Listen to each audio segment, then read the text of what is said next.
নমস্কার, জয় গো মাতা, জয় শ্রীরাম। অনেকে একটা কথা বলছে যে এই আতঙ্কবাদীদের বা এই সন্ত্রাসবাদীদের নাকি কোনো ধর্ম হয় না, কিন্তু আমিও একটা কথা বলতে চাই যে এরা প্রত্যেকেই না বারাঙ্গনা পুত্র আর বরাহ নন্দন হয়ে থাকে।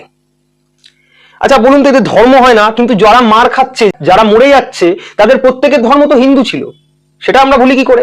আর প্রতিবাদটা না করেই বা থাকি কি করে? দীপুচাঁদ দাস 18 ডিসেম্বর 2025 আপনারা জানেন। 2রা ডিসেম্বর প্রান্তর সরকারকে মারা হয়েছিল, কেন? হিন্দু বলে। 24শে ডিসেম্বর অমৃত মণ্ডলকে মারা হয়েছে, কেন? হিন্দু বলে। 29শে ডিসেম্বর ব্রজেন্দ্র বিশ্বাসকে মারা হয়েছে, কেন?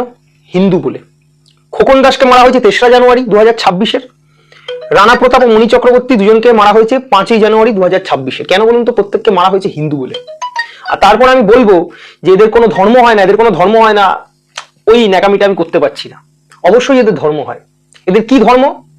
আমরা দেখছি বাংলাদেশের ছায়ানট ভাঙচুর থেকে শুরু করে দীপুচাঁদ দাসকে যখন জ্বালানো হচ্ছে, প্রত্যেকটি ক্ষেত্রে এরা স্লোগান দিচ্ছে আল্লাহু আকবর, নারায়ে তাকবীর। এগুলো কোন ধর্মে দেওয়া হয়? হ্যাঁ, তাহলে সন্ত্রাসবাদীদের ওটাই ধর্ম, একদম অন ক্যামেরা বলছি, সন্ত্রাসবাদীদের ওটাই ধর্ম। কি করবে করে নাও। এখন কথাটা হচ্ছে, তোরা এমনই কনফিউজ তোদের ধর্ম নিয়ে।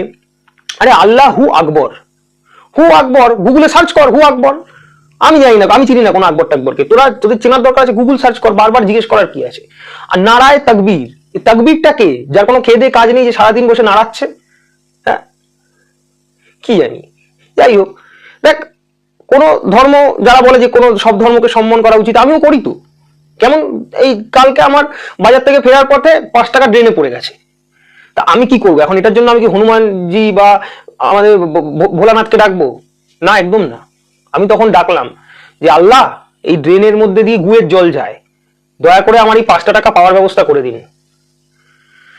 যাই হোক, কারণ ওইখানে ওই ড্রেনে তো আমি কি বলবো, ভগবানকে থোড়ি এইসব ছোটখাটো কাজের জন্য আমি ডাকতে পারি। তো ছোটখাটো ম্যাটারের জন্য এদেরকে ডাকার দরকার আছে, এদেরকে ছোট করা যাবে না।